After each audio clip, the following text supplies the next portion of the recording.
നമസ്കാരം. മലയാളി വാർത്തയിലേക്ക് സ്വാഗതം. രാഹുൽ മാങ്കൂട്ടത്തിൽ എന്ന് പറയുന്ന നേതാവിനെ സംബന്ധിച്ചിടത്തോളം ഇപ്പോൾ തെരഞ്ഞെടുപ്പ് സമയമാണ്.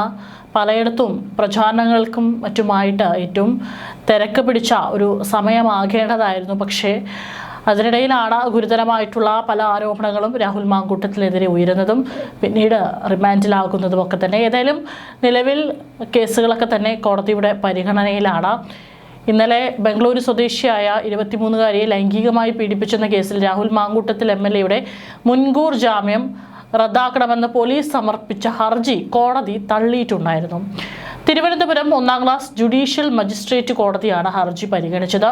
പരാതിക്കാരി നെടുമങ്ങാട് കോടതിയിൽ രഹസ്യമൊഴി നൽകിയിരുന്നു. ഇതിന് പിന്നാലെ ഫെബ്രുവരി 17-ന് രാഹുൽ അവരെ വാട്സപ്പിൽ ബന്ധപ്പെടാൻ ശ്രമിച്ചുവെന്ന് ചൂണ്ടിക്കാട്ടിയാണ് ജാമ്യം റദ്ദാക്കണമെന്നാവശ്യപ്പെട്ട് പ്രത്യേക അന്വേഷണ സംഘം കോടതിയെ സമീപിച്ചത്. ജാമ്യവ്യവസ്ഥ രാഹുൽ ലംഘിച്ചെന്നും പരാതിക്കാരിയെ സ്വാധീനിക്കാൻ ശ്രമിച്ചെന്നു എന്നായിരുന്നു പ്രോസിക്യൂഷൻ വാദം. എന്നാൽ പോലീസിന്റെ നീക്കം രാഷ്ട്രീയ പ്രേരിതമാണെന്നാണ് പ്രതിഭാഗം വാദിച്ചത്. 2023-ൽ വിവാഹ വാഗ്ദാനം നൽകി രാഹുൽ ഹോം സ്റ്റേയിൽ എത്തിച്ച് ലൈംഗികമായി പീഡിപ്പിച്ചു എന്നാണ് പരാതി. ഏതായാലും ഇതെല്ലാം കോടതിയുടെ പരിഗണനയിലുള്ള വിഷയമാണ്. രാഹുൽ മാങ്കൂട്ടത്തിൽ ഏതായാലും പുറത്തിറങ്ങി അദ്ദേഹം തന്നെ മണ്ഡലത്തിലൊക്കെ തന്നെ സജീവമായിട്ടുണ്ട്. ഒരു MLA എന്ന നിലയിൽ അദ്ദേഹത്തിന് ചെയ്യേണ്ട ഉത്തരവാദിത്തങ്ങളൊക്കെ തന്നെ നിർവഹിച്ചുകൊണ്ട് തന്നെയാണ് അദ്ദേഹം ഇപ്പോൾ പോകുന്നത്. ഏതായാലും ഈ ഒരു സാഹചര്യത്തിൽ ഫെനി നൈനാൻ അദ്ദേഹത്തിൻ്റെ ഏറ്റവും അടുത്ത സുഹൃത്താണ്. ഈ ഒരു കേസ് ഏറ്റവും മാധ്യമങ്ങളടക്കം വളരെ വലിയ രീതിയിൽ തന്നെ രാഹുലിനെതിരെ രൂക്ഷമായ വിമർശനം ഉന്നയിക്കുന്ന ആ ഒരു വേളയിൽ ഫെനി നൈനാൻ മാത്രമായിരുന്നു രാഹുൽ മാങ്കൂട്ടത്തിലെ സപ്പോർട്ട് ചെയ്തുകൊണ്ട്, അതും പാർട്ടി എന്ന് വിചാരിച്ചാലും കുഴപ്പമില്ല എന്നുള്ള ഒറ്റ ബോധത്തോടു കൂടി തന്നെ രാഹുലിനെ സപ്പോർട്ട് ചെയ്തുകൊണ്ട് പല കാര്യങ്ങളും വെളിപ്പെടുത്തിയത് ഫെനി നൈനാനായിരുന്നു. ഫേസ്ബുക്ക് പേജിലൂടെയായിരുന്നു ഫെനിയുടെ പ്രതികരണങ്ങൾ പലതും വന്നത്. ഏതായാലും കഴിഞ്ഞ ദിവസവും ഫെനി നൈനാൻ പങ്കുവച്ചിട്ടുള്ള പോസ്റ്റ് അതും ഏറെ വൈറലായിരിക്കുകയാണ്. ആ പോസ്റ്റ് വായിക്കുക ഇപ്രകാരമാണ്: ഇന്നത്തെ ദിവസം പറയേണ്ടത് രാഹുൽ മാങ്കൂട്ടത്തിനെ പറ്റിയാണ്. അയാൾ കാണിച്ച അച്ചടക്കം ചുരുങ്ങിയത് 2 സീറ്റിലെങ്കിലും കോൺഗ്രസിന് ഗുണമാകുന്നുണ്ട്. അതിനെപ്പറ്റി വേറെ ഒരു അവസരത്തിൽ പറയാം. കേസിനെ പറ്റി തന്നെ പറയാം. രാവിലെ വാർത്തകൾ ഉണ്ടായിരുന്നു രാഹുൽ ഇന്ന് നിർണായകമെന്ന്. കുറേയായി ഈ തലക്കെട്ട് ശീലമായിട്ടുണ്ട്. ഇന്നത്തെ വിശേഷം രാഹുൽ MLA 2ാമത്തെ കേസിലെ പരാതിക്കാരിയെ ഫോൺ വിളിക്കാൻ ശ്രമിച്ചു. അത് അവരെ ഭീഷണിപ്പെടുത്താനായിരിക്കാം. അതുകൊണ്ട് ജാമ്യം റദ്ദാക്കണമെന്ന് SIT കൊടുത്ത പരാതിയിൽ വിധി പറയുന്ന ദിവസമായിരുന്നു. കോടതി വിധി വന്ന ശേഷം കാര്യമായ വാർത്തകളില്ല. എന്താണ് കാരണം? രാഹുൽ MLAയുടെ ജാമ്യം റദ്ദ് ചെയ്യാൻ പറ്റില്ല എന്ന് കോടതി വിധിച്ചു. എന്തുകൊണ്ടാണ് കോടതി അങ്ങനെ വിധിച്ചത്? രാഹുൽ MLA കോടതിയിൽ സമർപ്പിച്ച തെളിവുകൾ ഈ പരാതിക്കാരിയുടെ അമ്മ തന്നെ അദ്ദേഹത്തിൻ്റെ ഫോണിലേക്ക് മെസ്സേജുകൾ അയക്കുന്നു എന്ന് പരാതിക്കാരിയും തൻ്റെ സ്റ്റോറികൾക്ക് പ്രതികരിക്കുന്നു എന്നുമാണ്. ഈ പരാതിയിൽ പറഞ്ഞ ദിവസം പോലും പരാതിക്കാരിയുടെ അമ്മ ഫോണിൽ മെസ്സേജ് അയച്ചു എന്നും അതിനാൽ ബ്ലോക്ക് ചെയ്തു എന്നുമുള്ള തെളിവുകളും കോടതിയിൽ സമർപ്പിച്ചു. അത് കോടതിക്ക് ബോധ്യമായി. ഒരു ചെറുപ്പക്കാരനെ ഒരു സർക്കാരും ഒരു സംഘം മാധ്യമങ്ങളും ചേർന്ന് കഴിവേറ്റാൻ ശ്രമിച്ചതിൻ്റെ ഉദാഹരണമാണ് രാഹുൽ കേസ്. അയാൾ തന്നെ സൂചിപ്പിച്ചതുപോലെ കേരളം ഇതിൻ്റെ ചതികൾ ഒന്നൊന്നായി തെളിവ് സഹിതം തിരിച്ചറിയും. തീർച്ച. ഇന്ന് തള്ളിപ്പറഞ്ഞവർ അന്ന് ദുഃഖിക്കും. ഈ പരാതിക്കാരി എനിക്കെതിരെയും അപവാദ പ്രചാരണം നടത്തിയിരുന്നു. ഞാൻ നിയമ നടപടികളുമായി മുന്നോട്ട് പോവുകയാണ്. പ്രിയപ്പെട്ട പരാതിക്കാരി കോടതി മുറിയിലും പൊതുസമൂഹത്തിലും ഇതിന് കണക്ക് പറയേണ്ടി വരും. ഈ പറഞ്ഞ കള്ളത്തിനും നാട്ടുകാരുടെയും കൂട്ടുകാരുടെയും ഈ ലോകത്തിൻ്റെയും മുന്നിൽ തല കുനിച്ചു നിർത്തും.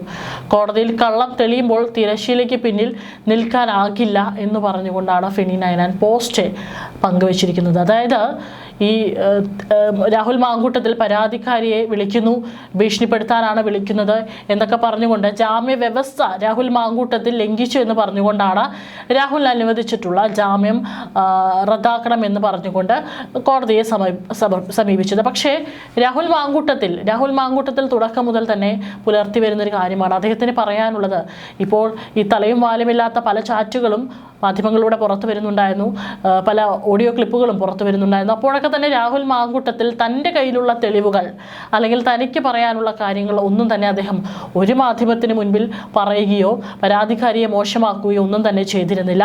അദ്ദേഹം പറഞ്ഞിരുന്നൊരു കാര്യം, കോടതി ഉണ്ടല്ലോ ഇവിടെ, കോടതി തെളിയിക്കും, ഞാനത് കോടതിയിൽ പറഞ്ഞുകൊള്ളാം എന്ന് മാത്രമാണ്.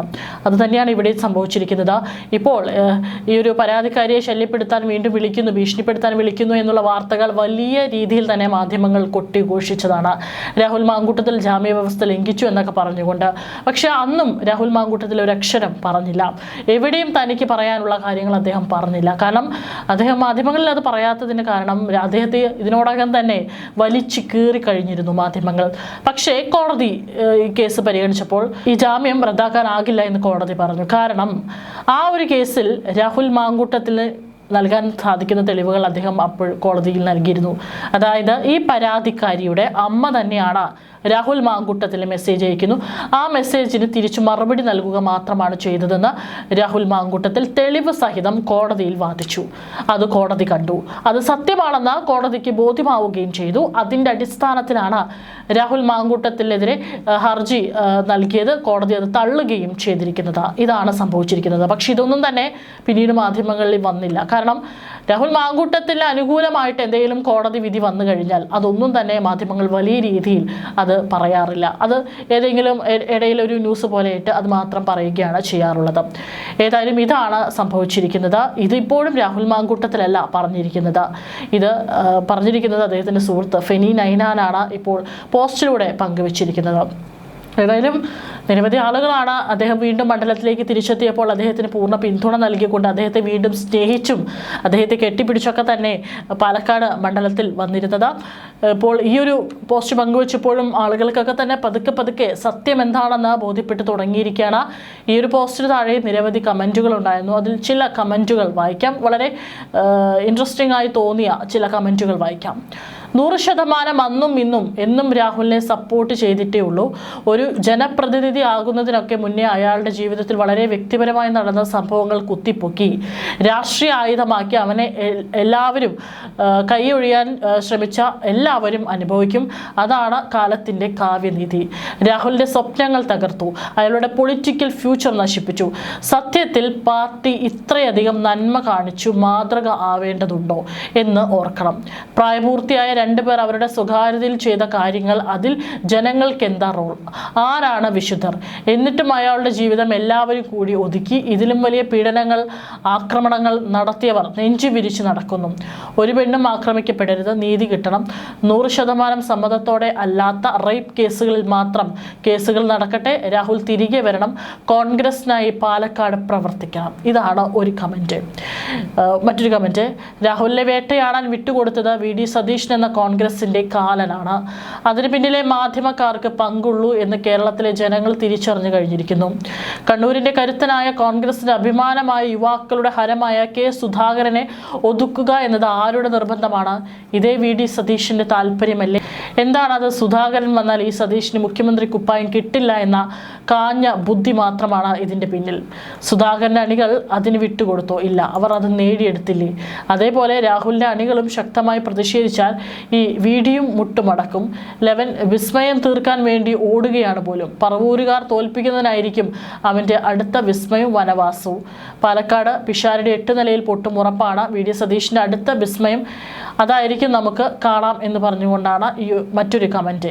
ഏതായാലും മണ്ഡലത്തിൽ വളരെ ഈ ഒരു സാധാരണ തെരഞ്ഞെടുപ്പ് സമയങ്ങളിലെല്ലാം തന്നെ യുവ നേതാക്കളടക്കം പല മണ്ഡലങ്ങളിലും വളരെ സജീവമായി പ്രചാരണത്തിന് സ്ഥാനാർത്ഥികൾക്കൊപ്പം തന്നെ നിൽക്കേണ്ട ഒരു സമയമാണ് ഇങ്ങനെ പോയത്. തീർച്ചയായിട്ടും ഇപ്പോൾ കേസ് കോടതിയുടെ പരിഗണനയിലാണ്. രാഹുൽ മാങ്കൂട്ടത്തിൽ ഈ ഒരു സമയത്ത് പാലിക്കുന്ന അച്ചടക്കം, അതിനെക്കുറിച്ചാണ് ഫെനി നൈനാൻ അടക്കം പോസ്റ്റ് പങ്കുവച്ചിരിക്കുന്നത്. തീർച്ചയായിട്ടും അദ്ദേഹത്തിൻ്റെ ഒരു നല്ലൊരു ക്വാളിറ്റി എന്ന് പറയുന്നത് തെറ്റ് ആരുടെ ഭാഗത്തോ എന്നുള്ളത് അവസാനം കോടതി തീരുമാനിക്കും. പക്ഷേ ഇവിടെ ഒരു വശം പരാതി നൽകിയിട്ടുള്ളവർ തങ്ങളുടെ കയ്യിലുള്ള തെളിവുകളൊക്കെ തന്നെ പലപ്പോഴായിട്ട് മാധ്യമങ്ങളിലൂടെ പുറത്തുവിട്ട് ഒരാളെ വലിച്ചു കീറുമ്പോൾ അപ്പോഴും രാഹുൽ മാങ്കൂട്ടത്തിലും ഇത്തരത്തിലുള്ള തെളിവുകൾ മാധ്യമങ്ങളിലൂടെ പുറത്തുവിടാമായിരുന്നു. പക്ഷേ രാഹുൽ മാങ്കൂട്ടത്തിൽ അത്തരത്തിൽ ചെയ്തില്ല.